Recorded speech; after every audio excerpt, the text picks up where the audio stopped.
देखिए IT act 2000 से relevancy में हम लोग चर्चा कर रहे हैं। आईटी एक्ट में कुछ चीज़ें हम लोगों ने पढ़ी हैं जिनका बिल्कुल समराइज तरीके से अपन जल्दी से रिवीजन करते हैं, और बकाया 2-3 चैप्टर बचे हुए हैं जिनके बारे में पढ़ते हैं जल्दी से 1-1.5 घंटे में। कई बार एग्ज़ामों में एडीपीओ के एग्ज़ाम में पूछा गया है कि आईटी एक्ट का एक्ट नंबर कितना है, तो ये हमें थोड़ा ध्यान देना है। आईटी एक्ट का एक्ट नंबर 21 है, 2000 का एक्ट है, ये आपको ध्यान देना है। 21 2021 चल रही है, 2021 आईटी हब है। आईटी से जुड़ी हुई चीज़ें सारी हम लोगों ने यूज की हैं, वरना पहले इतना यूज कहाँ करते थे आईटी का। आज हम लोग वीडियो कॉल भी करते हैं, ओरल कॉल करते हैं, नेट के द्वारा भी कॉल करते हैं, और इसके अलावा क्या करते हैं, कॉन्फ्रेंसिंग चल ही रही है। देखिए आप लोगों, तो नेट द्वारा पढ़ाई चल रही है, तमाम चीज़ें हैं जो नेट द्वारा चल रहा है। तो 2021 क्या है, आईटी हब है, ये मान के चलिए। तो एक नंबर 21 है 2000 एक्ट का। आईटी एक्ट 2000 का एक्ट नंबर 21 है, मतलब 21वीं सदी का एक्ट इसको बोल देंगे तो कोई गलत बात नहीं है। राष्ट्रपति साहब ने 9 जून को सहमति दी। 9 जून 2000 को राष्ट्रपति ने सहमति दी। 17 अक्टूबर 2000 से लागू हुआ। संपूर्ण भारत पर विस्तार है। किसी व्यक्ति द्वारा भारत के बाहर किए गए किसी अपराध या इसके अधीन उल्लंघन को भी लागू है। इस एक्ट का उल्लंघन करता है या भारत के बाहर कोई अपराध करता है, उस पर भी लागू होता है ये एक्ट। यहाँ पे एक चीज़ ध्यान देना है, इस एक्ट द्वारा आईपीसी में एक धारा जोड़ी गई है 29A, इलेक्ट्रॉनिक अभिलेख के बारे में जो बताती है। 29A आईपीसी में जोड़ी गई है। सूचना प्रौद्योगिकी अधिनियम 2008 में भी संशोधन किए गए हैं इस एक्ट में, जिसे 27 अक्टूबर 2009 से लागू किया गया। ये डेट भी एक आध बार पूछी गई है, आपको ध्यान देना है कि इसमें एक अमेंडमेंट हुआ है 2008 में आईटी एक्ट में, जिसे 27 अक्टूबर 2009 से लागू किया गया है। इसके अलावा 66A सेक्शन को असंवैधानिक घोषित कर दिया गया है। 24 मार्च 2015 की बात हो रही है जिस दिन ये वर्डिक्ट आया। श्रेया सिंघल बनाम भारत संघ AIR 2005 सुप्रीम कोर्ट 1523। तो श्रेया सिंघल बनाम भारत संघ, ये केस आपको बिल्कुल याद रखना है। आईटी एक्ट में पॉसिबिलिटी इस केस की अभी भी रहती है पूछे जाने की। ऐसे ये बहुत विवादित है, जैसे हम आपको मान लीजिए SMS कर रहे हैं व्हाट्सएप के थ्रू, फेसबुक के थ्रू SMS कर रहे हैं, तो ये आईटी एक्ट के दायरे में आता है 66A के दायरे। और ये कोई आपत्तिजनक अगर मैसेज हो गया तो यहाँ पर लाइबिलिटी हो जाती है, क्राइम हो जाता है, ऑफेंस आईटी एक्ट का क्राइम हो जाता है। तो ये थोड़ा ध्यान दीजिएगा। श्रेया सिंघल बड़ा भारत संघ AIR 2015 24 मार्च 2015 का डिसीजन है ये ध्यान देना है आपको। 66A को असंवैधानिक किया गया कॉन्स्टिट्यूशनल उसमें आईटी एक्ट के। फाइनेंस एक्ट 2017 आया, जिसके द्वारा कई सारे अमेंडमेंट इसमें किए गए। फाइनेंस एक्ट 2017 द्वारा कई सारे अमेंडमेंट इसमें किए गए। बहुत सारी धाराएं हटा दी गई, आप पढ़ेंगे समझ में आएगा। आगे बढ़ते हैं। इसकी कुछ परिभाषाएं हम लोगों ने देख ली हैं, इस पर हम डिस्कस करने वाले नहीं हैं। 5 डॉक्यूमेंट है, 5 डॉक्यूमेंट पे लागू नहीं होता है, आपको ध्यान देना है। जिसमें बिल है, मुक्तारनामा है, परक्राम लिखित है, चेक से भिन्न, 3 चीज़ें ये हो गई। और कोई एग्रीमेंट है, संविदा है, संपत्ति से संबंधित संविदा है, 4 चीज़ें हो गई। और एक और है इसमें, आपको यहाँ पे ध्यान देना है। यहाँ पीछे इंडेक्स में देख लेते हैं 5वीं चीज़ क्या भूल रहे हैं। मेरे ख्याल से न्यास है। 5वां क्या है, न्यास है, पढ़ने की जरूरत।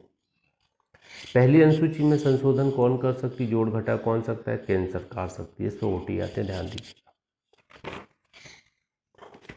अभी तक देखा जाए पिछले एग्जामों पे कुछ डेफिनेशन बहुत ज़्यादा आई हैं, जैसे अभिगम पे क्वेश्चन बनता है, प्रवेश करना, अनुदेश देना और संसूचना देना, 3 काम अनुदेश के अंतर्गत आते हैं, अभिगम के अंतर्गत आते हैं। इसके बाद आप देखेंगे असम्मित गुण प्रणाली, असम्मित गुण प्रणाली पे भी पूछा गया है। 21D में असम्मित गुण प्रणाली है, F में है, सॉरी 21F में असम्मित गुण प्रणाली।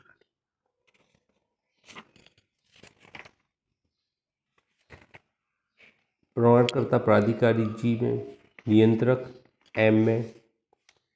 इसके बाद आप देखेंगे इलेक्ट्रॉनिक अभिलेख T में इलेक्ट्रॉनिक अभिलेख है, इलेक्ट्रॉनिक चिन्हक TA में इलेक्ट्रॉनिक चिन्हक है, सूचना V में सूचना है, मध्यवर्ती W में है, ZA में ओरिजिनेटर है, ZC में प्राइवेट कुंजी, ZD में लोक कुंजी है।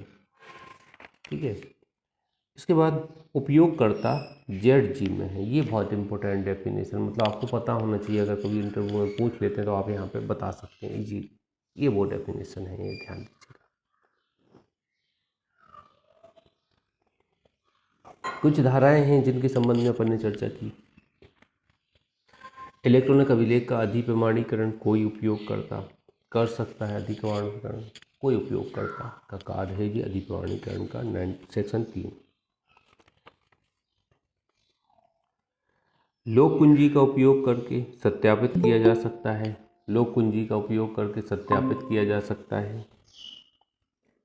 और प्राइवेट और लोक कुंजी उपयोगकर्ता के लिए अद्वितीय और फलनकारी कुंजी युग का निर्माण करते हैं। ये भी आपको यहाँ पे ध्यान देना है। आगे बढ़ते हैं। 3A में इलेक्ट्रॉनिक चिन्हक है। उपयोगकर्ता अधिप्रमाणित करता है इलेक्ट्रॉनिक चिन्हक को, जैसा इलेक्ट्रॉनिक रिकॉर्ड है उसको भी उपयोगकर्ता अधिप्रमाणित करता है, इसको भी अधिप्रमाणित करता है। ये ध्यान दीजिएगा, कॉमन चीज़ें हैं।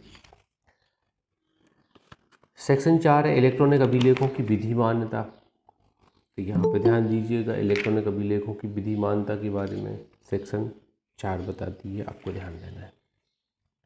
सेक्शन 5 है इलेक्ट्रॉनिक चिन्हकों की विधि मान्यता। तो देखिए, इलेक्ट्रॉनिक चिन्हकों की विधि मान्यता मतलब अगर आप इलेक्ट्रॉनिक फॉर्म में कोई डॉक्यूमेंट प्रस्तुत करते हैं तो वो लीगल माने जाएंगे, इनवैलिड नहीं माने जाएंगे। ये विधि मान्यता का कॉन्सेप्ट है 4 और 5। सेक्शन 6 में आ जाते हैं। जितने भी स्पेक्ट्रम हैं या संस्थाएं हैं भारत सरकार की, केंद्र सरकार या स्टेट गवर्नमेंट की, उन सब में इनका उपयोग किया जाएगा। इलेक्ट्रॉनिक अभिलेख, इलेक्ट्रॉनिक चिन्हकों का उपयोग किया जाएगा। हालांकि ये मैंडेटरी धारा नहीं है, मैं आपको बता दूं, मैंडेटरी नहीं। कई लोग बोल भी देते मैंडेटरी धारा नहीं है। सरकार उसके अभिकरणों में इलेक्ट्रॉनिक अभिलेख और इलेक्ट्रॉनिक चिन्हकों का प्रयोग। अब देखिए, हाई कोर्ट है, हाई कोर्ट कहता है रिट पिटीशन लगाना ऑनलाइन लगाओ। क्या कोई ऑफलाइन देगा तो लेने से मना कर देंगे? नहीं, एक माध्यम है। ऑनलाइन करके रखें, इंग्लिश में लिखना है आपको, भाषा लैंग्वेज पता है आपको कि हाई कोर्ट और सुप्रीम कोर्ट की भाषा इंग्लिश ही रहती है। इससे नीचे वाले कोर्टों की भाषा स्टेट गवर्नमेंट अपनी सुविधा के अनुसार डिसाइड करती है। तो ये आपको थोड़ा यहाँ पे जरूर ध्यान देना है। आगे बढ़ते हैं। तो सरकार और उसके अभिकरणों में इलेक्ट्रॉनिक अभिलेख और इलेक्ट्रॉनिक चिन्हकों का प्रयोग, सेक्शन 6 नाम याद रखिएगा। सेक्शन 6 है सेवा प्रदाता द्वारा सेवाएं प्रदान। अब देखिए, जितनी भी एजेंसियां हैं, जैसे इंटरनेट प्रोवाइड करा रही हैं, एयरटेल हो गया है, आइडिया हो गया है, BSNL हो गया है, तो ये सब क्या है, एक हिसाब से सेवा प्रदाता ही तो है। सेवाएं, सर्विस प्रोवाइड करा रहे हैं, सेवा प्रदाता द्वारा सेवाओं का प्रदान। तो समुचित सरकारी प्राधिकृत कर सकेगी आदेश देकर कि कौन इसके लिए रीजनेबल है इलेक्ट्रॉनिक माध्यम से सेवा प्रदान कराने के। सेक्शन 7 है इलेक्ट्रॉनिक अभिलेखों का प्रतिधारण। यहाँ पर थोड़ा एक चीज ध्यान दीजिएगा कि इलेक्ट्रॉनिक अभिलेख को धारण करने का अधिकार दिया गया। कोई भी व्यक्ति इसके संबंध में अधिकार रख सकता है, ऐसा कोई मैंडेटरी नहीं है कि स्पेसिफाई हो। 7A इलेक्ट्रॉनिक रूप में रखे गए दस्तावेजों इत्यादि की संपरीक्षा, ऑडिट और इलेक्ट्रॉनिक राजपत्र में नियम विनियम आदि का प्रकाशन पब्लिश कर सकते हैं। 8। 9 धारा 6, 7 और 8 इस बात पर जोर देने का अधिकार प्रदान नहीं करती कि दस्तावेज इलेक्ट्रॉनिक रूप में स्वीकार किया जाए। देखिए, केंद्र सरकार राज्य सरकार के ऊपर, मैंने कहा था ना पहले भी आपको 6 सेक्शन में कि रखे जाना चाहिए, उपयोग किए जाने चाहिए, मैंडेटरी नहीं है। ये अधिकार है उसको, स्टेट गवर्नमेंट को, कि हमारे यहाँ मान लीजिए किसी मंत्रालय में कोई डॉक्यूमेंट है, ई गजट में प्रकाशित किया जाए, मैंडेटरी नहीं। आप ऑफलाइन गजट में भी प्रकाशित कर सकते हैं, ऑफलाइन गजट। सेक्शन 10, इलेक्ट्रॉनिक चिन्हक से संबंधित नियम बनाने की केंद्र सरकार की शक्ति। इस पर कई बार ओटी आया है, आप ओटी लगाएंगे तो पता चलेगा। एडीपीओ में पूछा गया है कि इलेक्ट्रॉनिक चिन्हक के संबंध में नियम बनाने की किसको शक्ति दी गई है, केंद्र सरकार को, हाई कोर्ट को, राज्य सरकार को, या अनुप्रमाण प्राधिकारी को, या नियंत्रक को। ऐसे नाम दे देंगे वो तो अपन कंफ्यूज हो जाएंगे। तो देखिए, नियम हमेशा केंद्र सरकार बनाती है। कोई प्राधिकारी होगा तो वो क्या बनाएगा, विनियम बनाता है। पहली चीज़ तो ये ध्यान दीजिएगा। तो नियम बनाने की शक्ति किसको है, केंद्र सरकार को है। ये आपको यहाँ पे ध्यान देना है। इम्पोर्टेंट धारा है, आईएमपी लगा लेना। कई बार पूछा गया है, धारा का नाम पूछा जाता है, कौन नियम बनाएगा ये पूछा जाता है। इलेक्ट्रॉनिक साधन द्वारा की गई समुदायों की विभिन्नता, ई कॉन्ट्रैक्ट के बारे में बताती है धारा 10। ये इसको वैलिड मानती है, ई कॉन्ट्रैक्ट को। सेक्शन 10 वहाँ पे है कॉन्ट्रैक्ट में, और सेक्शन 10 ए यहाँ पे। अब देखिए, इलेक्ट्रॉनिक अभिलेखों पर का अधिकार किसका होगा। तो अधिकार प्रवर्तक को प्राप्त होता है इलेक्ट्रॉनिक अभिलेखों का, ये आपको ध्यान देना। प्रवर्तक ही अभिस्वीकृति देता है इसके लिए 12 में। और 13 में इलेक्ट्रॉनिक अभिलेख प्रेषण प्राप्ति का समय और स्थान। तो इनके बीच जो संव्यवहार तय होता है उसके आधार पर डिसाइड होता है कौन से समय पे। जब आपने मेल किया मुझे तो मैंने कहा मेल का रिप्लाई करूँ, वर्किंग हावर में करूँ। लेकिन मोस्टली ये देखा जाता है कि इंटरनेट के ज़माने में ज़्यादातर लोग जब फ्री होते हैं इवनिंग टाइम में ही ज़्यादातर मेल के रिप्लाई दिए जाते हैं, या नाइट में। तो ऐसा देखने में आता है, लेकिन मैंडेटरी नहीं है। कभी भी ट्रांजैक्शन किया जा सकता है, या कभी भी अपन मेल वगैरह जवाब दे सकते हैं। तो इलेक्ट्रॉनिक अभिलेखों के प्रेषण और प्राप्ति का समय और स्थान, ये इसके बारे में बताता है सेक्शन 13। सेक्शन 14 सुरक्षित इलेक्ट्रॉनिक अभिलेख। सेक्शन 15 सुरक्षित इलेक्ट्रॉनिक चिन्हक। सेक्शन 16 सुरक्षा प्रक्रिया और पद्धतियाँ। इनके नियम नाम पूछे जाते हैं मात्र, इसके अंदर से ज़्यादा कुछ नहीं आता आपको बताएं। नाम पूछे जाते हैं कि सुरक्षित इलेक्ट्रॉनिक अभिलेख के बारे में कौन सी धारा प्रावधान करती है। तो आपको सडनली लगा देना है। इलेक्ट्रॉनिक अभिलेख आ रहा है तो सबसे पहले अपन पढ़ते, कोई भी डेफिनेशन आती तो इलेक्ट्रॉनिक अभिलेख की आती, फिर इलेक्ट्रॉनिक चिन्हक की बाद में आती। तो पहली परिभाषा कोई धारा होगी, जैसे 14, 15, 16 दिया गया है, तो आपको लग रहा है 15 में इलेक्ट्रॉनिक चिन्हक है तो 14 में निश्चित ही इलेक्ट्रॉनिक अभिलेख होगा। अगर इलेक्ट्रॉनिक अभिलेख 14 में है तो 15 में इलेक्ट्रॉनिक चिन्हक होगा। इस तरह से अपन को धाराएं में मिलेंगी, परिभाषाएं आगे पीछे। नियंत्रक और अन्य अधिकारियों की नियुक्तियां केंद्र सरकार करती है, एक नियंत्रक की, और उसके सपोर्ट के लिए अन्य अधिकारियों की, उप नियंत्रक, सहायक नियंत्रक की नियुक्ति करती है केंद्र सरकार। नियंत्रक केंद्र सरकार के साधारण नियंत्रण और निर्देशों के अधीन कार्य करेगा। उप नियंत्रक और सहायक नियंत्रक नियंत्रक के द्वारा उन्हें दिए गए कृत्यों के आधार पर कार्य करेंगे। वो कृत्य ने बांटेंगे, जिन कार्यों को वो कार्य करेंगे, और नियंत्रक के अधीक्षण और नियंत्रण में रहेंगे। अन्य सभी कर्मचारी केंद्र सरकार जैसा विहित करे वैसे अर्हताएं और सेवाएं रखेंगे। योग्यता, इनकी एक मोहर भी होगी, ये ध्यान रखें। कई बार ऑब्जेक्टिव आ जाते हैं, निम्नलिखित में से कौन सा सेक्शन 17 के संबंध में सही नहीं, तो उसमें आ जाएगा नियंत्रक कार्यालय की एक मोहर होती है, तो ये सही विकल्प है, ध्यान दीजिएगा। ऐसा आपको ध्यान देना, ऐसे ओटी बनते हैं। नियंत्रक के कृत्य क्या है, अब ये फंक्शन क्या रखता है, तो फंक्शन में देखिएगा कि पर्यवेक्षण करता है, प्रमाणकर्ता प्राधिकारी इसके अंडर में आते हैं, उनका पर्यवेक्षण करता है, लोक कुंजियों को प्रमाणित करता है, वेरीफाई करता है, तो द्वारा बनाए जाने वाले मानक अधिकृत करता है। अब देखिए, जैसे मैंने अभी कुछ दिन पहले पेटीएम का KYC करवाया। ये लोग वीडियो कॉन्फ्रेंसिंग कर रहे हैं। क्या है, जैसे हम लोग अकाउंट से बैलेंस अकाउंट में ट्रांसफ़र करना चाहें, या किसी के अकाउंट, अपने अकाउंट से किसी के अकाउंट में करना चाहें, तो डायरेक्ट परमिशन नहीं मिलती है, KYC कराना पड़ता है शायद इसमें।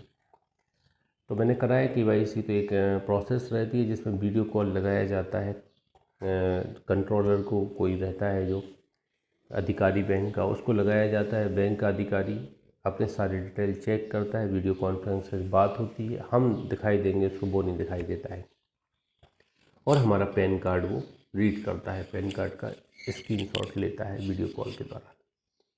तो ये चीज़ें देखो, उसके बाद फिर वो परमिशन ग्रांट कर देता है, फिर आप कितना भी ट्रांजेक्शन कर सकते हैं। कैसे कि आपको लग रहा है कि अकाउंट से अकाउंट ट्रांजेक्शन करना है तो कर सकते हैं। फिर ये माध्यम वाले, इलेक्ट्रॉनिक माध्यम वाले ऐप्स भी कर सकते हैं, वैसे भी कर सकते हैं।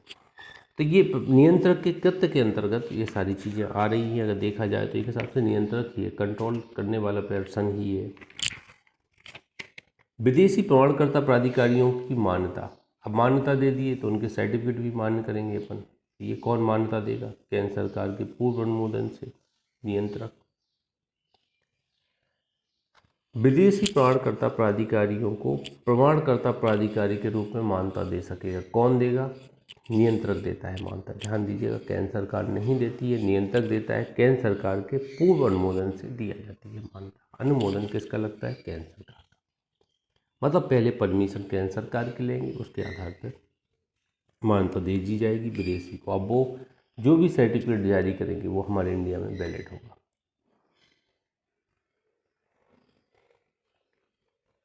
सेक्शन 20 हट गई है। सेक्शन 21 है इलेक्ट्रॉनिक चिन्ह प्रमाण पत्र जारी करने के लिए अनुज्ञप्ति। अब देखिए, कोई व्यक्ति इलेक्ट्रॉनिक चिन्ह प्रमाण पत्र जारी करने के लिए अनुज्ञप्ति किसको देगा? नियंत्रक को आवेदन कर सकेगा, नियंत्रक को आवेदन करेगा। ये आपको ध्यान देना है यहाँ। इस आवेदन में क्या क्या लगेगा? तो पहली चीज़ तो ये ध्यान रखिएगा, ये आवेदन अंतरणीय वंशागत नहीं, मतलब व्यक्ति तक सीमित है। जैसे मैंने बनवाया अपने लिए प्रमाण पत्र तो मुझी तक सीमित है, मेरे बच्चे को नहीं मिलेगा, उसको अलग से आवेदन करना पड़ेगा। जब तक मैं हूँ तब तक आप प्रमाण पत्र रहेगा नहीं। प्रत्येक आवेदन के साथ यहाँ अनुज्ञप्ति के लिए जो आवेदन लगेगा उस आवेदन में क्या फीस वगैरह होगी, ये सेक्शन 22 बताती है। अनुज्ञप्ति के लिए आवेदन, अनुज्ञप्ति जारी करने के लिए अनुज्ञप्ति 21 बताती है, आवेदन 22 बताता है। तो यहाँ पे प्रमाणन पद्धति विवरण लगेगा, पहला पॉइंट। दूसरा, पहचान करने की बाबत विवरण लगेगा।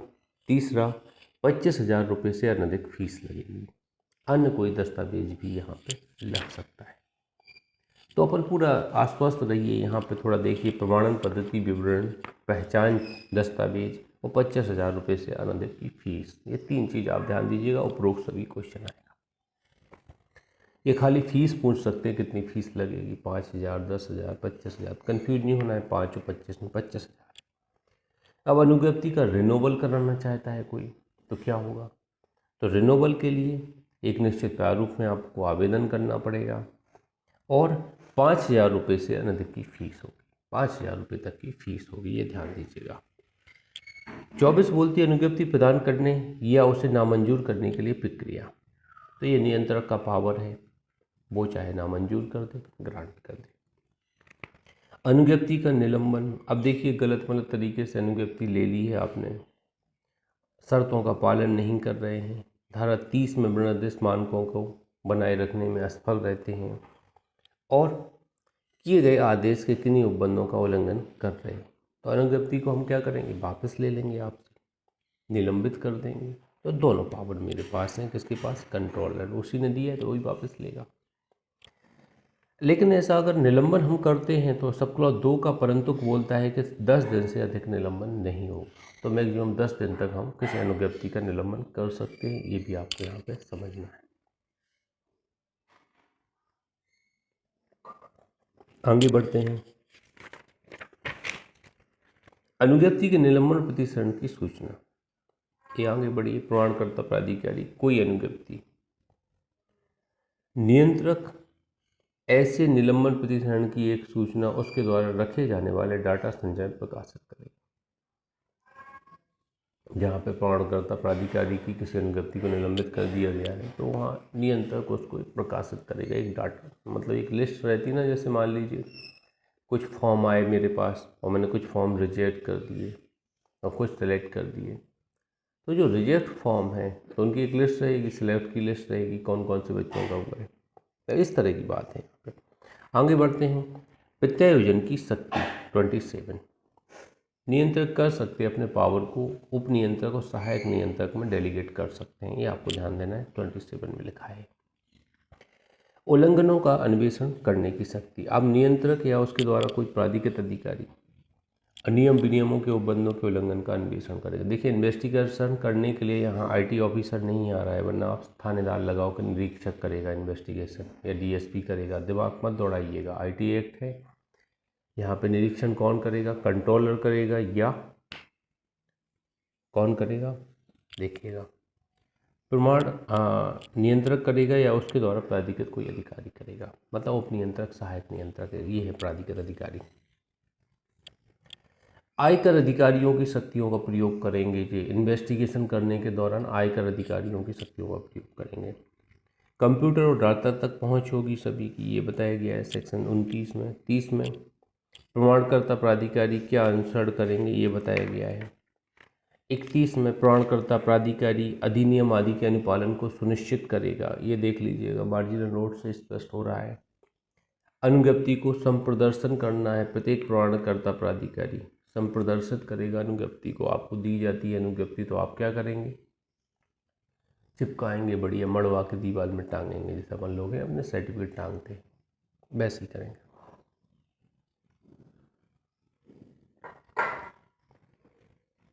अभ्यर्पण, प्रत्येक प्रमाणकर्ता प्राधिकारी अनुज्ञप्ति प्रतिसरण कर दी गई है जिसकी, नियंत्रक को अनुज्ञप्ति सरेंडर करेगा, वापस भेजेगा कि सर ये लीजिए, आपने ग्रांट किया था, आप वापस लीजिए। अगर नहीं करता है तो 6 माह के कारावास से या 10,000 रुपये तक के जुर्माने से या दोनों से दंडित होगा। 6 माह 10,000 या दोनों। पहला दंड 33 में आ गया है, 6 माह 10,000 दोनों। प्रकटीकरण करना है, इलेक्ट्रॉनिक चिन्ह प्रमाण पत्र को प्रकट करेगा, प्रमाणन पद्धति विवरण प्रकट करेगा, ये शो करने का भी इसको बताया गया है सेक्शन 34 में। 35 बोलती है प्रमाणकर्ता प्राधिकारी द्वारा इलेक्ट्रॉनिक चिन्हक प्रमाण पत्र जारी किया जाना। इलेक्ट्रॉनिक चिन्हक प्रमाण पत्र जारी किए जाने की बात ये करती है सेक्शन 35। तो कौन जारी करेगा? प्रमाणकर्ता प्राधिकारी इलेक्ट्रॉनिक चिन्हक प्रमाण पत्र जारी करता है, लाइसेंस नहीं जारी करता, लाइसेंस तो नियंत्रक जारी करता है, ये प्रमाणकर्ता प्राधिकारी सर्टिफिकेट जारी करता है। इसके साथ ही 25,000 रुपये की फीस नियत की गई है जो आपको पे करनी पड़ेगी, तब ये जारी होगा। और प्रमाणन पद्धति विवरण संलग्न करना पड़ेगा, विशिष्टियों का विवरण भी संलग्न करना पड़ेगा, जैसा सब क्लॉज 3 में कहा गया है। सब क्लॉज 4 बोलती है कि वो मंजूर कर सकेगा और नामंजूर कर सकेगा। सब विवरण देखने के बाद सर्टिफिकेट देखेगा तो बोलेगा नहीं कमी है, नामंजूर कर दिया, उसने कहा ठीक है, ग्रांट कर दिया आपको सर्टिफिकेट। इसी तरह अंकीय चिन्हक प्रमाण पत्र जारी करने पर व्यपदेशन, तो अंकीय चिन्हक प्रमाण पत्र जारी करते समय प्रमाणकर्ता प्राधिकारी ये प्रमाणित करेगा कि उसने अनुपालन किया है संबंधित शर्तों का। लोक कुंजी, प्राइवेट कुंजी, आप थोड़ा देख लीजिएगा। यहाँ पे सबसे बड़ी चीज़ है, यहाँ पर डी नंबर का क्लॉज पूछा जाता है कि उपयोगकर्ता की लोक कुंजी और प्राइवेट कुंजी मिलकर एक कार्यकारी कुंजी योग बनाते हैं। इसको गोला कर लीजिएगा, कार्यकारी कुंजी योग। इसके बाद अंकीय चिन्हक प्रमाण पत्र का निलंबन बताया गया है। यहाँ पे आप देखेंगे सब क्लॉज 2 है, तो प्रमाणकर्ता प्राधिकारी इसको निलंबित करता है, जारी करता है तो वही निलंबित करेगा सर्टिफिकेट। और कितने दिन तक निलंबित रहेगा? लाइसेंस तो 10 दिन तक था, प्रमाण पत्र 15 दिन तक हो सकता है मैक्सिमम। ये सब क्लॉज 2 बताती है, इस पर ओटी बनता है, ध्यान दीजिएगा। अंकीय चिन्हक प्रमाण पत्र का प्रतिसरण, यहाँ पर वापस लेने की बात की गई है। अब जो प्रमाण पत्र जारी करेगा वही वापस ले लेगा। कौन प्रमाण पत्र जारी करता? प्रमाणकर्ता प्राधिकारी, तो वही वापस ले लेगा, प्रतिसरण कर लेगा। तो ये आप यहाँ पे थोड़ा समझ लीजिएगा, कुछ कंडीशन है यहाँ पे जिनके आधार पे उपयोगकर्ता की मृत्यु हो गई है, ये भी लॉजिक यहाँ दिया गया है। मिथ्या या सारमान तत्वों को छिपाकर सर्टिफिकेट प्राप्त किया है, तो वही मिले जुले फैक्ट हैं जो हर जगह मिल रहे हैं, वही यहाँ लिखें, कोई नई बात नहीं है। निलंबन या प्रतिसरण की सूचना, अब प्रमाणकर्ता प्राधिकारी ऐसा क्या करेगा? निधान में प्रकाशित करेगा। ये कि कोई वो होगा, जैसे गजट होगा या कोई नोटिस सर्कल होगा, अधिसूचना होगी, कोई तरीका होगा उसमें प्रकाशित करने के निलंबित किया जा रहा है। सेक्शन 40 बोलती कुंजी युग्मों का उत्पादित किया जाना। उपयोगकर्ता तैयार करेगा कुंजी युग्मों के संबंध में व्यवस्था। उपयोगकर्ता को यहाँ पे सुरक्षा प्रक्रिया अपनाकर कुंजी युग्म तैयार करने की बात की गई है सेक्शन 40 में। 40 ये बोलती है इलेक्ट्रॉनिक चिन्हक प्रमाण पत्र के उपयोगकर्ता के कर्तव्य। तो बस जैसा मार्जिनल नोट में वही लिखा हुआ है कि यहाँ पर ड्यूटी ऑफ उपयोगकर्ता बताए गए। उपयोगकर्ता को अपन क्या बोलते हैं? सब्सक्राइबर। सब्सक्राइबर हम सब क्या है? सब्सक्राइबर। जैसे मेरा यूट्यूब चैनल है, आप अगर उससे जोड़ते हैं तो आप लोग क्या है? सब्सक्राइबर है। अंकीय चिन्हक प्रमाण पत्र की स्वीकृति। तो उपयोगकर्ता के बारे में समझा जाएगा कि अंकीय चिन्हक प्रमाण पत्र स्वीकार कर लिया है यदि वह अंकीय चिन्हक प्रमाण पत्र को एक या अधिक व्यक्तियों को या किसी निधान में प्रकाशित करता है, प्राधिकृत करता है। कुछ अन्य चीज़ें हैं जो है। प्राइवेट कुंजी का नियंत्रण किसका होगा? प्रत्येक उपयोगकर्ता उपयोग करेगा। अपने अंकीय चिन्हक प्रमाण पत्र में लोक कुंजी के अनुरूप प्राइवेट कुंजी नियंत्रण रखने में युक्त सावधानी बरतेगा, उपयोग करेगा। तो उपयोगकर्ता का पावर है प्राइवेट कुंजी का नियंत्रण।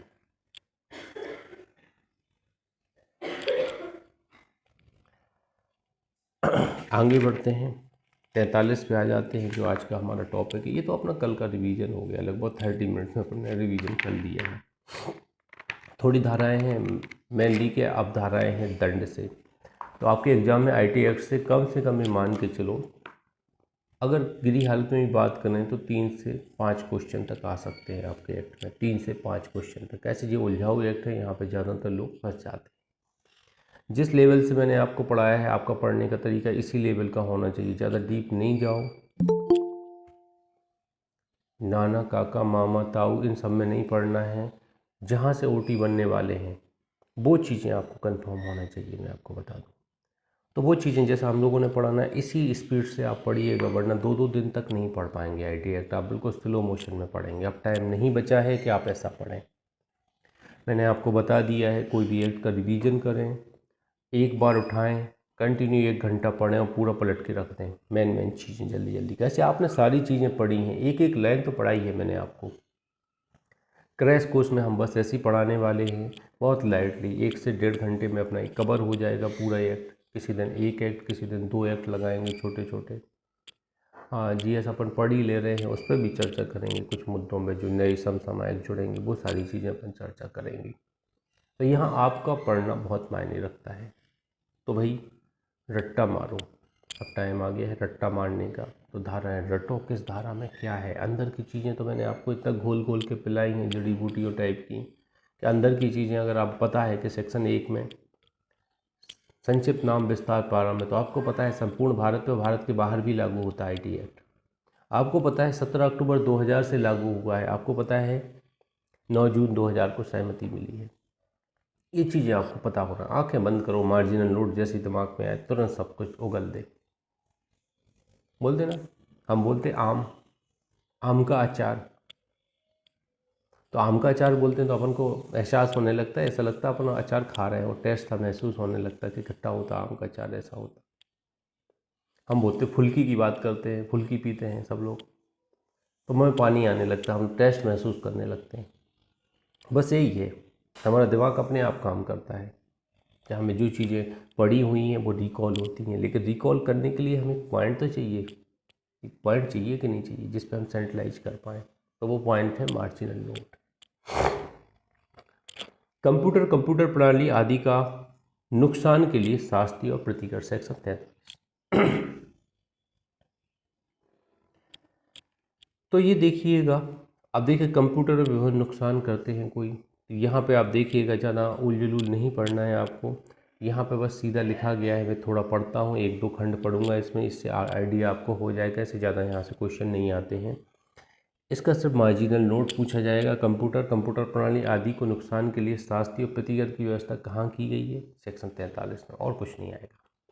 यदि कोई व्यक्ति ऐसे स्वामी या किसी अन्य व्यक्ति की जो कि किसी कंप्यूटर प्रणाली या कंप्यूटर नेटवर्क प्रणाली का भार साधक है, अनुज्ञा के बिना ऐसे कंप्यूटर प्रणाली या कंप्यूटर नेटवर्क कंप्यूटर संसाधन में पहुंच प्राप्त करता है, एक्सेस प्राप्त करता है। ऐसे कंप्यूटर प्रणाली या कंप्यूटर नेटवर्क से कोई डाटा, कंप्यूटर डाटा संचय या सूचना जिसके अंतर्गत किसी स्थानांतरित भंडारण माध्यम में धृत या संचित कोई सूचना या डाटा भी है, डाउनलोड करता है, प्रतिलिपि करता है या उसका उद्धरण लेता है तो किसी भी तरह से आप एक्सेस कर रहे हैं कंप्यूटर, तो किसी भी तरह से एक्सेस कर रहे हैं, नुकसान पहुंचा रहे हैं, आप कोई चीज़ ले रहे हैं, तो ये क्या होगा? देखिए, आपको पता है ना कि हम लोग के जो कंटेंट होते हैं उस पर कॉपीराइट एक्ट लागू होता है। मान लीजिए जो मेरे कंटेंट हैं उनको आप सेम टू सेम बिल्कुल प्रोड्यूस कर देते हैं, कॉपीराइट एक्ट के दायरे में आ जाएंगे आप। हमारे जैसे यूट्यूब चैनल वाले ही देख लीजिए, यूट्यूब चैनल वाले क्या करते हैं, बैन लगा देते हैं, उसको रिस्ट्रिक्ट कर देते हैं। तो कंटेंट में ओरिजिनलिटी होना चाहिए, थोड़ी मौलिकता होना चाहिए, ऑन वर्डों में होना चाहिए कंटेंट। तो वही बात यहाँ है कि अगर आप कंप्यूटर तक पहुँच प्राप्त कर रहे हैं, जैसे मेरा पासवर्ड है, आप हैक करके पहुँच प्राप्त कर रहे हैं, कुछ चीज़ें निकाल रहे हैं वहाँ से, तो ये सब क्या है, अपराध के दायरे में आते हैं। बस इतना आप समझिएगा।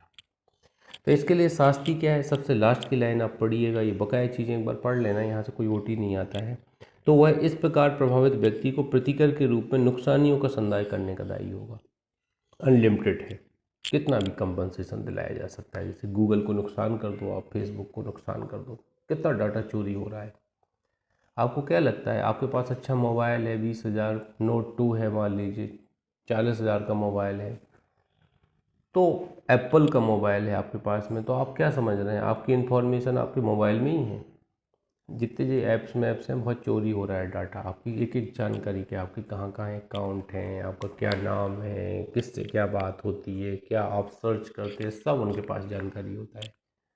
यहाँ तक कि इंटरेस्ट में पता रहता है इस व्यक्ति का इंटरेस्ट किस तरह का है।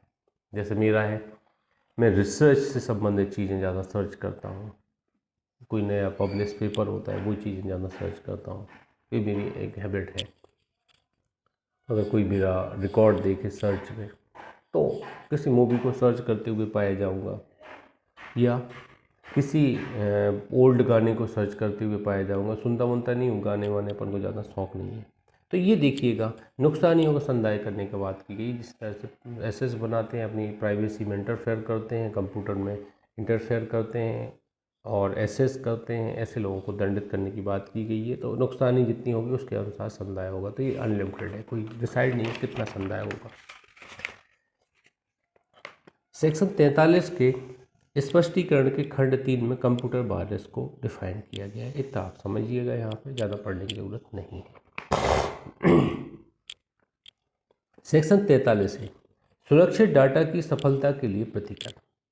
अब ये देखिएगा, इसका सिर्फ अपन को एक पैरा पढ़ना है, इससे आपको आइडिया लग जाएगा कि जहाँ कोई निगमित निकाय किसी कंप्यूटर संसाधन में किसी संवेदनशील व्यक्तिगत डाटा या सूचना को रखता है, ठीक है, संव्यवहार करता है, उसको संभालता है या उसके स्वामित्व में, नियंत्रण में या प्रवर्तन में है, युक्त सुरक्षा व्यवहारों और प्रक्रिया के कार्यान्वयन और अनुरक्षण में उपयोग करता है और उसके द्वारा किसी व्यक्ति को सदोष हानि या सदोष लाभ पहुंचाता है, तो ऐसा निगमित निकाय प्रतिकर के रूप में इस प्रकार प्रभावित व्यक्ति को नुकसानी का संदाय करने के लिए दायी होगा। तो देखिए, सुरक्षित डाटा की असफलता के लिए प्रतिकर, तो आपके द्वारा कोई जानकारी रखी गई है, अगर उसमें कोई लापरवाही बरती जाती है और किसी प्रकार का नुकसान होता है, तो क्या होता है, नुकसानी का संदाय करने के लिए आपको लायबल माना जाएगा। रखा जाता है, रिकॉर्ड रखा जाता है कंप्यूटर में। देख रहे हैं ना कितना प्राइवेट होता है रिकॉर्ड। जैसे हम लोग कॉलेजों में, मान लीजिए कॉलेज है, यहाँ पे थोड़ा अपना हुआ है, थोड़ा देख रहे हैं, कुछ टीचिंग का एक आध दो लेक्चर लेने का सोच रहे हैं अभी। तो जो भी रिकॉर्ड होते हैं, जैसे हम लोग अटेंडेंस लेते हैं तो सारे स्टूडेंट को शो नहीं करते, लेकिन हमारा तरीका थोड़ा अलग रहता है। मैं एक स्टूडेंट में जो क्लास CR होता है, क्लास रिप्रेजेंटेटिव होता है, उसको मैं खड़ा करता हूँ, हाँ कौन है, बोले मैं, इधर आओ, अटेंडेंस लो सबकी। बाद में मैं गिनूंगा, अगर 42 लड़के आए हैं और 43 हो गया ना, तो समझ लेना। तो स्टूडेंट बोलता है, वो अटेंडेंस लगाता, मैं खड़ा रहता हूँ, सुनता रहता हूँ कौन क्या है, हाँ खड़े होते जाना, ऐसा बोलते जाना। तो ये लोडिंग वाली बात है। तो यहाँ पे जो डाटा रखा गया है वो सीक्रेट रहता है। कोई भी डाटा है, जैसे कंप्यूटर में कोई डाटा है वो सीक्रेट है, हम लापरवाही कर रहे हैं, हर किसी की पहुँच में पहुँच रहा है डाटा, तो ये गलत बात है। तो हमसे नुकसान का संदाय करने की बात की जाएगी 43 से। 44, जानकारी विवरणी आदि देने में असफल रहने के लिए शास्ति। अब इसको थोड़ा केयरफुली पढ़ना है, इन पे दंड प्रोविजन पूछे जाते हैं, इनको आपको थोड़ा देखना है, ठीक है। इनके दंड प्रोविजन पूछे जाते हैं, इनको जरा देखना है। तो हारून भाई हम लोग बात कर रहे हैं आईटी एक्ट पे, डिस्कस कर रहे हैं, अपना सेकंड टॉपिक बचा है आईटी एक्ट का। सेक्शन 44 पे आ जाइए आप अपने डायरेक्ट पे, 59 पेज पे है। इसको बकाया पढ़ना है कंटिन्यू। 1 घंटे क्लास चलेगी अभी 7:30 तक, फिर आध घंटे जीएस पढ़ेंगे अपन लोग। 15 से 20 मिनट जीएस चलेगा, एक टॉपिक अपन जीएस का पढ़ेंगे। देखिए 44, जानकारी विवरणी आदि देने में असफल रहने के लिए शास्ति। यदि कोई ऐसा व्यक्ति जिससे इस अधिनियम में इसके अधीन बनाए गए किन्हीं नियमों विनियमों के अधीन ए, नियंत्रक या प्रमाणकर्ता प्राधिकारी को कोई दस्तावेज, विवरणी या रिपोर्ट देना अपेक्षित है। कोई व्यक्ति है जिससे नियंत्रक या प्रमाणकर्ता प्राधिकारी को कोई दस्तावेज, विवरणी, रिपोर्ट देना अपेक्षित है। जैसे हमसे नियंत्रक चाहता है कि आप एक रिकॉर्ड दीजिए मुझे अपना, मुझसे रिकॉर्ड मांग रहा है, ठीक है, उसे देने में असफल रहेगा, मैं नहीं दे पाता हूँ कंट्रोलर को, प्रमाणकर्ता प्राधिकारी को रिकॉर्ड, तो ऐसी प्रत्येक असफलता के लिए 1,50,000 कितना 1,50,000 रुपये से अनधिक की शास्ति का दायी होगा। 1,50,000 1.50 लाख, ठीक है, 1.50 लाख फाइन। प्रत्येक असफलता के लिए 1.5 लाख रुपए का दायी होगा। जब आपसे हम रिकॉर्ड मांग रहे हैं, आप एक आम व्यक्ति हैं, हम प्रमाणकर्ता प्राधिकारी, हम नियंत्रक हैं, आप मुझे रिकॉर्ड नहीं भेज रहे हैं तो आपके ऊपर 1.5 लाख का। कल दूसरा रिकॉर्ड मांगा, वो नहीं भेजा तो उसके लिए 1.5 लाख का फाइन। तो प्रत्येक असफलता के लिए, देखिए प्रत्येक असफलता के लिए ध्यान दीजिएगा 1.5 लाख। दूसरा, यदि कोई व्यक्ति जिससे विनियमों में जिनके उनके देने के लिए निर्धारित समय के भीतर कोई विवरणी फाइल करने या कोई जानकारी पुस्तक या अन्य दस्तावेज देना अपेक्षित, मतलब निर्धारित समय में चाहिए अपन को, 30 दिन के अंदर प्रस्तुत करो। विनियमों में उनके देने के लिए निर्धारित समय के भीतर विवरण फाइल करने या उसे देने में असफल रहेगा, वह प्रत्येक दिन के लिए जिसके दौरान ऐसी असफलता बनी रहती 5,000 रुपये से अनधिक का दायी होगा। मैं एक सामान्य व्यक्ति हूँ, नियंत्रक के प्रमाणकर्ता प्राधिकारी ने मुझे आदेश दिया कि आप अपनी विवरणी प्रस्तुत करो 7 दिन में, मैंडेटरी है, 7 दिन के अंदर आ जाना चाहिए, और मैंने 8 दिन हो गए, 9 दिन हो गए, नहीं प्रस्तुत किया, तो 7वें दिन के बाद 8वें दिन पे पेनल्टी लग जाएगी मुझे 5,000, 9वें दिन की 5,000। देखो प्रत्येक दिन, ध्यान दीजिएगा, प्रत्येक दिन के लिए ये ध्यान दीजिएगा, तो 5,000 रुपये लगेगी पेनल्टी, हम विवरणी प्रस्तुत नहीं कर रहे हैं तो निर्धारित टाइम में नहीं दे रहे हैं तो 5,000 रुपये। और यहाँ पहले अपन दे रहे हैं, असफल रह रहे हैं, किसी भी एंगल से नहीं दे रहे हैं, हमने आपसे मांगा ये डॉक्यूमेंट प्रस्तुत करो, महीने भर से आए नहीं, आप कुछ ना एस बोल रहे हैं ना नो बोल रहे हैं, तो 1.5 लाख रुपये लग जाएंगे। और मैंने कहा 1 हफ्ते के अंदर प्रस्तुत करो, आप 1 हफ्ते के अंदर प्रस्तुत नहीं कर रहे तो क्या होगा, यहाँ देखिएगा 5,000 रुपये प्रतिदिन के हिसाब से लगेंगे आपके, जितने टाइम वो अवधि बीत जाएगी उसके बाद। तीसरा, यदि कोई ऐसा व्यक्ति जिससे लेखा बहियां या अभिलेख बनाए रखना अपेक्षित है, उन्हें बनाए रखने में असफल रहता है, तो वह ऐसे प्रत्येक दिन के लिए जिसके दौरान ऐसी असफलता बनी रहती है 10,000 रुपये से अनधिक की शास्ति का दायी होगा। आपसे कहा है कि आप पर डे जीएस पढ़ो। देखो हमारे नोट्स लिखने का तरीका थोड़ा अलग है, हम लोग थोड़ा यूपीएससी वगैरह में हमारे लेक्चर रहे हैं तो हम लोग थोड़ा अलग तरीके से बनाते थे, पीपीटी स्लाइड बनाते थे, वहाँ तो पॉलिटी मॉलिटी का। अब सिलेबस बदल गया है तो अब ओल्ड सिलेबस काम का नहीं रह गया है। एक बार आपको समझना पड़ेगा उसमें क्या लिखा है, हम क्या बताना चाहते हैं, क्या चीज़ें और इनराज करना चाहते हैं। एक बार मेरी तरीके से आप पढ़ लेंगे तो आपको इजीली समझ में आने लगेगा, आप किसी को भी समझा सकते हो, याद कर सकते हैं। तो 10,000 रुपये से अनधिक लगेगा। अगर लेखा भैया आप नहीं रख रहे हैं, प्रॉपर क्लास नहीं पढ़ रहे हैं, तो आप नहीं समझ पाएंगे क्या है IT। जैसे IT एक्ट आज पढ़ लिया, कल नहीं पढ़ेंगे तो क्या होगा, गोल हो जाएगा, कुछ समझ में नहीं आएगा क्या पढ़ना है। 1.5 लाख बिल्कुल देने से मना कर दिया, असफल है 1.5 लाख। निर्धारित समय बीत जाने पर भी नहीं दिया तो प्रत्येक दिन का 5,000। अकाउंट मेंटेन नहीं कर रहा है, लीजर मेंटेन नहीं कर रहा है, तो 10,000 रुपये लगेंगे प्रत्येक दिन के। इम्पोर्टेंट है, तीनों ध्यान दीजिएगा। 45 पर चलते अवशिष्ट शास्ति। अब देखिए, अवशिष्ट शास्ति का मतलब ये होता है जिसके लिए कहीं पर व्यवस्था नहीं की गई है, तो वो अवशिष्ट शास्ति है। जो कोई इस अधिनियम के अधीन बनाए गए किन्हीं नियमों विनियमों का उल्लंघन करेगा, तो ऐसे उल्लंघन के लिए जिसके लिए शास्ति का उपबंध नहीं किया गया है, प्रभावित व्यक्ति को, जो व्यक्ति विक्टिम होगा, उसको 25,000 रुपये से अनधिक के प्रतिकर का संदाय करने या 25,000 रुपये से अनधिक की शास्ति का दाय।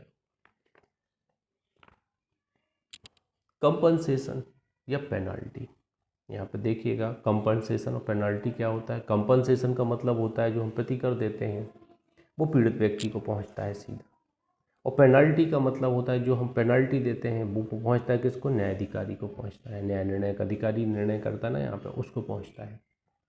अब वो उसमें से चाहे तो 25,000 ही दे दे उसको कंपनसेट के तौर पे, या फिर पूरा सरकारी खाते में जमा कर ले। तो पेनल्टी गवर्नमेंट को जाती है और प्रतिकर किसको जाता है, पीड़ित व्यक्ति को जाता है। इतना ही कॉमन सेंस में अपन थोड़ा हल्का फुल्का जानेंगे। 25,000 प्रतिकर, 25,000 पेनल्टी, अथवा में है, दो में से कुछ भी लगा सकते हैं। 46 न्याय निर्णय करने की शक्ति। अब इसको आप थोड़ा केयरफुली पढ़िएगा, इससे एक क्वेश्चन बनता है जिसको आपको समझने के लिए पूरी धारा पढ़नी पड़ेगी। इस अध्याय के अधीन न्याय निर्णय करने के प्रयोजन के लिए जहां किसी व्यक्ति ने इस अधिनियम या इसके अधीन बनाए गए किसी नियम विनियम, दिए गए निर्देश या किए गए आदेश के उपबंधों में से किसी का उल्लंघन किया है, जो उसे शास्ति या प्रतिकर का संदाय करने का दायी बनाता है।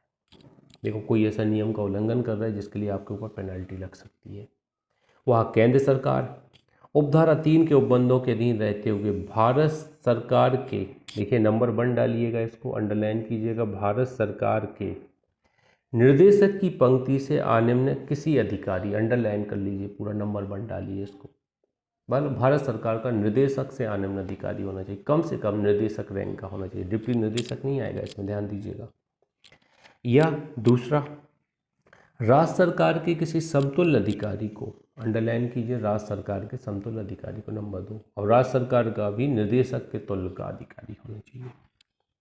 केंद्रीय सरकार द्वारा बेहतर रीति में जांच करने के लिए न्याय निर्णय अधिकारी के रूप में नियुक्त कर सकेगी। तो ये क्वालिफिकेशन है इसमें बताई गई, क्वालिफिकेशन के न्याय निर्णय अधिकारी जो निर्णय करेगा कंप्यूटर के मामलों में, तो उसकी क्वालिफिकेशन क्या होना चाहिए। तो केंद्र सरकार ने 2 क्वालिफिकेशन बताई हैं कि डायरेक्टर होना चाहिए कम से कम केंद्र सरकार में, या स्टेट गवर्नमेंट में डायरेक्टर होना चाहिए।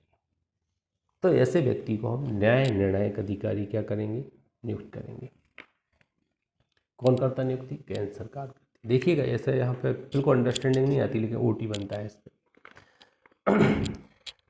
उपधारा 1 कहती है, उपधारा 1 के अधीन नियुक्त न्याय निर्णय अधिकारी उन मामलों का न्याय निर्णय करने की अधिकारिता का प्रयोग करेगा जिनमें क्षति या नुकसानी के लिए दावा 5 करोड़ रुपये से अधिक ना हो। तो ये किन मामलों को सुनेंगे, 5 करोड़ तक के मामलों को न्याय निर्णय अधिकारी सुनेगा, 5 करोड़ तक के मामलों को, ये ध्यान दीजिएगा, ये इनकी लिमिट है, इनकी मतलब वैल्यू कितनी होगी, 5 करोड़ तक के मामले होंगे वहाँ तक सुनेगा। लेकिन अब यहाँ पे दूसरा क्वेश्चन ये है कि सर 5 करोड़ से ज़्यादा का मामला होगा तो कौन सुनेगा। यहाँ पे एक लाइन आप लिख लीजिए, इसके नीचे इसी बाजू में टैग लगा कर लिख लीजिए, 5 करोड़ से अधिक मामलों को सक्षम न्यायालय सुनता है। आप लिख लीजिए, आपका क्वेश्चन गलत नहीं होगा। 5 करोड़ से अधिक मामलों को सक्षम न्यायालय सुनता है।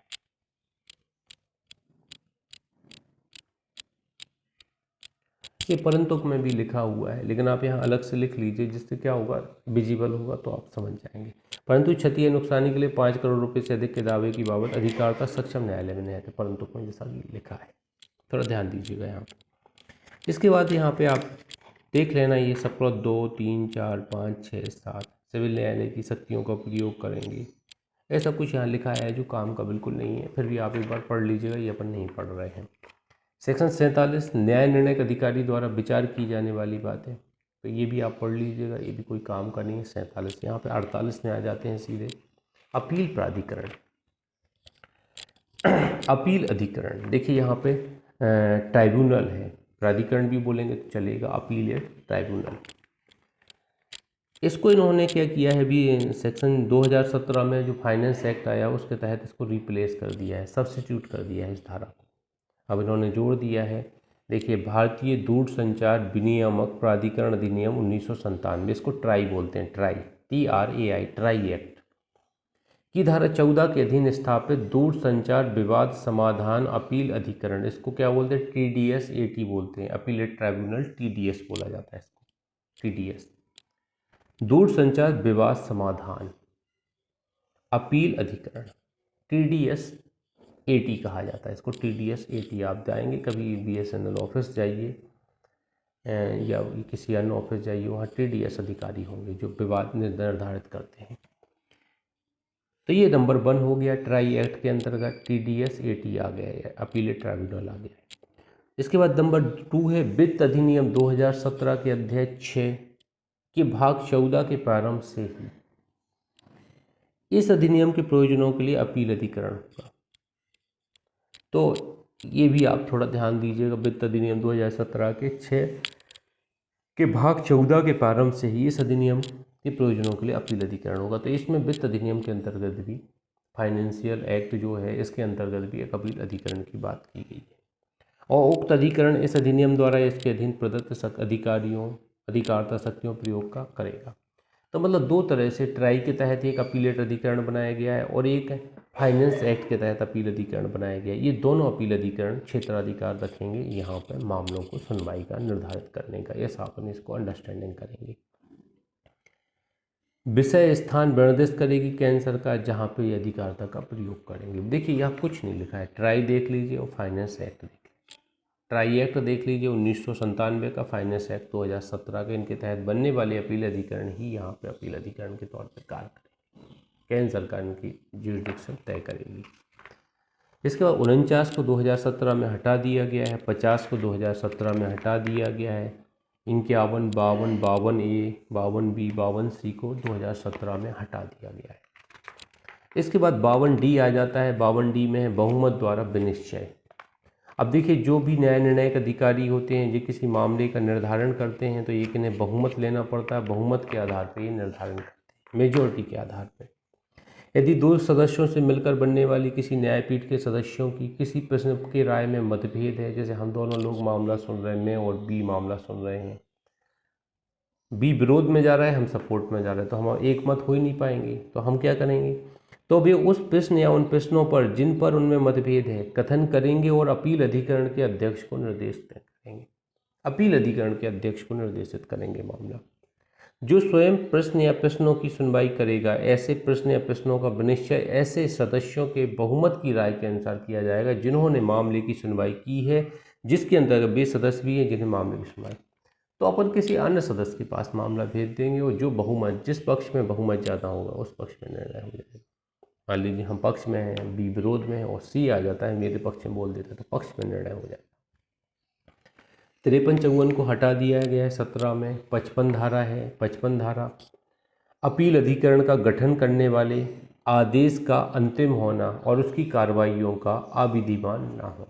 इसके मार्जिनल नोट से ही ये क्लियर हो रहा है, अंदर पढ़ने की ज़रूरत नहीं है कि जो भी आदेश होगा वो अंतिम होगा अपील अधिकरण का, और इसकी कार्रवाइयाँ अगर कोई नियुक्ति नहीं हुई है, खाली है जगह या कोई अन्य प्रश्नगत आधार हो जाता है, उसके आधार पर अविधिमान नहीं होंगी कार्रवाई, ये भी आपको यहाँ पर ध्यान देना है। 56 हट गई है 2017 के द्वारा। 57 में आ जाते हैं अपील अधिकरण को अपील। अब देखिए यहाँ लिखा है उपधारा 2 में जैसा उपबंधित है उसके सिवाय नियंत्रक या निर्णयक अधिकारी द्वारा किए गए किसी आदेश से व्यथित कोई व्यक्ति अपील अधिकरण को अपील कर सकेगा, उस पर अधिकार है। तो नियंत्रक और प्रमाण न्याय निर्णयक अधिकारी ही आदेश देंगे, तो उसके बड़ा अधिकारी कौन होगा, अपील अधिकरण होगा। ये अपन को अंडरस्टैंडिंग करना है। न्यायिक निर्णायक अधिकारी द्वारा पक्षकारों की सहमति से किए गए किसी आदेश के विरुद्ध अपील प्राधिकरण को नहीं होगी। जहां देखिए आपसी सहमति से कोई मामला निपटाया जाता है तो अपील अधिकरण को अपील नहीं होगी। अपील कितने दिन के अंदर करना है, तो यहाँ अगली क्लॉज सब क्लॉज 3 बोलती है कि ऐसी अपील 45 दिन के भीतर की जाएगी। आदेश की तारीख से 45 दिन के भीतर अपील की जाएगी। सब क्लॉज 3 ये बताती है। लेकिन पर्याप्त कारण है तो 45 दिन के पश्चात भी की जाती है, परंतु ये बताइए 45 दिन के बाद भी अपील आप कर सकते हैं, परंतु ये बताते हैं। आगे बढ़ते हैं। अपील का निपटारा कितने समय में किया जाएगा, ये सब क्लॉज 6 आपको इसमें पढ़नी पड़ेगी। सब क्लॉज 6 ये कहती है कि उपधारा 1 के अधीन अपील अधिकरण के समक्ष फाइल की गई अपील यथासंभव शीघ्र निपटाई जाएगी और अपील की प्राप्ति की तारीख से 6 मास के भीतर अपील का अंतिम रूप से निपटाने का प्रयास किया जाएगा। कितने समय के भीतर? 6 माह के भीतर निपटाने का प्रयास किया जाएगा। तो इसका जो नियंत्रक और न्याय निर्णयक अधिकारी आदेश देता है तो उसकी अपील कहाँ होती है? अपील अधिकरण को होती है। अपील अधिकरण सुनता है तो उसका निर्णय क्या होता है? अंतिम होता है। और सहमति कर देता है, सहमति के आधार पर न्याय निर्णयक अधिकारी निर्णय कर देता है तो उसकी अपील नहीं होती है। तो ये तो अपन CRP से भी पढ़ चुके हैं। अपील 45 दिन के भीतर होती है। पर्याप्त कारण होने पर 45 दिन के बाद भी अपील हो सकती है। अपील का निपटारा 6 माह के भीतर होना चाहिए। तो इतने क्वेश्चन यहाँ पे बनते हैं जिन पे आपके OT बन सकते हैं, तो आपको केयरफुली पढ़ना है इनको। आप OT लगाएंगे सिर्फ इतनी चीज़ों पे OT आते हैं और कोई पूछा भी नहीं जाएगा अंदर से। 58 अपील अधिकरण की शक्तियाँ और प्रक्रिया। तो यहाँ पे ध्यान दीजिएगा, यहाँ लिखा है अपील अधिकरण सिविल प्रक्रिया संहिता द्वारा अभिकथित प्रक्रिया से आबद्ध नहीं होगा। देखिए CPC से आबद्ध नहीं होगा कि आप CPC लागू करें, किंतु नैसर्गिक न्याय के सिद्धांतों द्वारा मार्गदर्शित होगा। मतलब इसकी अपनी प्रक्रिया खुद की होगी और ये नेचुरल न्याय के सिद्धांतों से मार्गदर्शित होगा। 2 सिद्धांत है नेचुरल न्याय के। कोई भी व्यक्ति अपने मामले में न्यायाधीश नहीं हो सकता है। दूसरे पक्ष को सुनो, 2 सिद्धांत हैं, इनको गवर्न करेगा। ये ऐसा नहीं हुआ एक व्यक्ति को सुन के जजमेंट दे दे, दोनों व्यक्तियों को सुनेगा, जजमेंट देगा। अपील अधिकरण को अपनी प्रक्रिया को, जिसके अंतर्गत वह स्थान भी है जहां उसकी बैठक होती है, विनियमित करने की शक्ति होगी। जब इसकी प्रक्रिया खुद की होगी तो खुद के अनुसार ही रेगुलेट करेगा, ये किसी की ज़रूरत नहीं है फिर इसको, ये ध्यान दीजिएगा। अपील अधिकरण को वही शक्तियां होंगी जो किसी बात का विचारण करते समय सिविल न्यायालय में निहित होती हैं। तो पावर सिविल न्यायालय की ही होंगे इसमें। ये सब 2 बताती है अपन को। अब सिविल न्यायालय की पावर की लिस्ट हर एक्ट में दी जाती है। समन करना, हाजिर कराना, परीक्षा करना, शपथ पर दस्तावेज इलेक्ट्रॉनिक अभिलेख प्रकट करने की अपेक्षा करना, साक्ष्य ग्रहण करना, कमीशन निकालना, पुनर्वलोकन करना, खारिज, एक्स पार्टी निर्णय करना, ये सब सिविल न्यायालय के मामले हैं। ये सब ये भी करता है। सब क्लॉज 3 अपील अधिकरण के समक्ष प्रत्येक कार्रवाई IPC की धारा 193, IPC की धारा 193 और 228 के अर्थांतर्गत और धारा 196 के प्रयोजनार्थ न्यायिक कार्रवाई समझी जाएगी। क्या समझा जाएगा? न्यायिक कार्रवाई समझा जाएगा इसको 228 से 193 IPC के अंदर। और अपील अभिकरण दंड प्रक्रिया संहिता 1973 की धारा 195 और चैप्टर 26 के सभी प्रयोजनों के लिए सिविल न्यायालय समझा जाएगा। तो सभी प्रयोजनों के लिए उसको क्या समझा जाएगा? सिविल न्यायालय समझा जाएगा। आगे बढ़ते हैं। देखिए, विधिक प्रतिनिधित्व का अधिकार। विधिक प्रतिनिधित्व का अधिकार, अपीलार्थी अपील अधिकरण के समक्ष अपना मामला प्रस्तुत करने के लिए स्वयं हाजिर हो सकेगा। जैसे हम लैंड रेवेन्यू कोर्ट में जाते ना ग्वालियर, तो हम सब स्वयं मामला प्लीड कर सकते हैं अपना। यहाँ भी आप स्वयं अपना प्रस्तुत कर सकते हैं प्रेजेंटेशन। एक या अधिक विधि व्यवसायियों को अथवा अपने किसी अधिकारी को प्राधिकृत कर सकता है। हम अपने सबऑर्डिनेट को भेज सकते हैं, एडवोकेट को लगा सकते हैं। तो किसी भी तरीके से हमें पूरी आज़ादी दी गई है प्रतिनिधित्व करने के, अपना बचाव रखने के, अपना पक्ष रखने के। परिसीमा लिमिटेशन एक्ट के प्रावधान इस पर लागू होती हैं। 1963 के प्रावधान इस पर लागू होती हैं। सेक्शन 60 बताती है। सेक्शन 61 कहती है सिविल न्यायालय की अधिकारिता का ना होना। तो यहाँ पे बस इतना ही समझिएगा, सिविल न्यायालय को कोई अधिकार नहीं है कि IT एक्ट से संबंधित मैटर को वो सुने या उनका निर्धारण करे। ये मार्जिनल नोट आपको याद रखना है। सेक्शन 62 उच्च न्यायालय को अपील। अपील अधिकरण के किसी विनिश्चय या आदेश से व्यथित कोई व्यक्ति तथ्य या विधि के प्रश्न पर 60 दिन के भीतर हाई कोर्ट को अपील करेगा। कितने दिन के भीतर करेगा अपील? 60 दिन के भीतर फैक्ट और लॉ दोनों इशू पर अपील होगी यहाँ पे हाई कोर्ट में। ये दूसरी अपील होती है। पहले हमने देखा प्रमाणकर्ता प्राधिकारी, ये नियंत्रक आदेश करता है तो उसकी अपील कहाँ होती है? प्राधिकरण को होती है 45 दिन या अधिक समय में। अब प्राधिकरण कोई आदेश करता है अपील प्राधिकरण, तो उसकी अपील कहाँ होगी? सेकंड अपील हाई कोर्ट में होगी। कितने दिन में? 60 दिन के भीतर होगी। और किन बिंदुओं पर होगी? तथ्य और विधि दोनों आधार पर हो सकेगी। परंतु अगर पर्याप्त कारण है या पर्याप्त कारण से अपील करने से रोक दिया गया है, तो ऐसी और अवधि के भीतर जो 60 दिन से अधिक नहीं होगी अनुज्ञात कर सकेगा। तो अपील करने के लिए 60 दिन और एक्स्ट्रा टाइम दिया जा सकेगा यहाँ पे, प्लस 60 दिन, मतलब 120 दिन टोटल में आप अपील कर लो, कर पाओ तो, वरना फिर नहीं कर पाओ। अपराधों का समन, देखिए यहाँ पे समन भी होता है, जैसे 320 पढ़े हम लोग, वैसी व्यवस्था भी 63 में की गई है, ये समन के बारे में बताती है। इस अधिनियम के अधीन कोई उल्लंघनों, न्याय निर्णय कार्रवाइयों के संस्थापन के पूर्व या पश्चात तथा स्थिति नियंत्रक या उसके द्वारा इस निमित्त विशेष रूप से प्राधिकृत किसी अन्य अधिकारी द्वारा या न्याय निर्णय अधिकारी द्वारा ऐसी शर्तों के अधीन रहते हुए जो नियंत्रक या ऐसे अन्य अधिकारी द्वारा निश्चित की जाए, समन किया जा सकेगा। तो मामलों का समन करने का सभी अधिकारियों को पावर यहाँ पर दिया गया है, नियंत्रक, अन्य अधिकारी, न्यायिक निर्णय अधिकारी। तो ये सब समन कर सकते हैं मामलों का। मतलब समन कैसे होंगे? अगर पीड़ित व्यक्ति सहमति दे देता है कि भैया हमें कोई ऑब्जेक्शन नहीं, हमें तो इतने पैसे दिला दो, तो समन हो जाए कहने। परंतु ऐसी राशि किसी भी दशा में शास्ति की उस अधिकतम रकम से अधिक नहीं होगी जो इस अधिनियम के अधीन इस प्रकार समन किए गए उल्लंघन के लिए अधिक उपयुक्त है। तो इस एक्ट में जो राशि दी गई है उससे ज़्यादा समन में राशि नहीं दी जाएगी। जो पेनल्टी लगाई गई है, फाइन लगाया गया है, तो उतने तक राशि अपन पीड़ित को दिलवा के समन कर देंगे ये अधिकारी मामला। सब क्लॉज 2 इम्पोर्टेंट है, इस पर क्वेश्चन बना है कि उपधारा 1 की कोई बात उस व्यक्ति को लागू नहीं होगी जो उसके द्वारा किए गए पहले उल्लंघन जिसका समन किया गया था की तारीख से 3 वर्ष की अवधि के भीतर वैसे ही उल्लंघन करता है। मतलब एक बार समन कर दिया मामले का हमने और 3 वर्ष बाद फिर से वही अपराध आप कर देते हैं, तो भैया आपको समन अब नहीं मिलेगा। पूर्व दोष सिद्धि पे आपको समन मिल गया, दोबारा समन नहीं किया जाएगा, दंडित करना ही पड़ेगा। तो ये लागू नहीं होती 3 वर्ष के भीतर अगर उसी तरह का अपराध करते हैं। बाकी आप क्लॉज 3 छोड़ दीजिएगा। 64 पे आ जाते हैं, शास्तीय प्रतिकर की वसूली। तो अपन को पता है सबसे अच्छा आसान तरीका है भू राजस्व के बकाये के रूप में, तो वैसे ही वसूल लेंगे, यहाँ भी कोई दूसरा चीज़ पढ़ने की ज़रूरत नहीं है। सेकंड लाइन में लिखा है भू राजस्व के बकाये के रूप में, गोला कर लीजिए, वसूल की जाएगी। बस शास्त्रीय प्रतिकर भू राजस्व के बकाये के रूप में वसूल की जाएगी। अब देखिए जी 65 से लेकर 78 तक का अपराध से संबंधित प्रावधान है। यही थोड़ा बड़ा चैप्टर है, लेकिन इसमें अपन को थोड़ा उतनी लाइटली पढ़ना है जितना अपने काम का है। कंप्यूटर साधन कोड से छेड़छाड़। अब देखिए यहाँ पे सीधा लिखा है कंप्यूटर प्रणाली, नेटवर्क आदि में उपयोग किए जाने वाले कंप्यूटर साधन कोड को, हमारा एक पासवर्ड है, उसको जानबूझकर साधक छिपाता है, नष्ट करता है, परिवर्तित करता है, जानबूझकर किसी अन्य से छिपवाता, कराता, परिवर्तित कराता है, मतलब खुद करता है, किसी अन्य से डिस्टर्ब करवाता है किसी कंप्यूटर साधन को, तो 3 वर्ष का कारावास है, 2 लाख रुपए जुर्माना है, दोनों से दंडित किया जाए। तो कंप्यूटर साधन से कोड से छेड़छाड़ पर 3 वर्ष का कारावास, 2 लाख रुपए जुर्माना है, दोनों का दंड है। यहाँ पे ये आपको ध्यान देना, ऐसे ही क्वेश्चन बनेगा इसमें। कंप्यूटर साधन कोड क्या है ये देख लीजिएगा आप। 66 बोलती कंप्यूटर से संबंधित अपराध। अब कौन कौन से अपराध होंगे यहाँ पे, एक ही अपराध बताया गया है।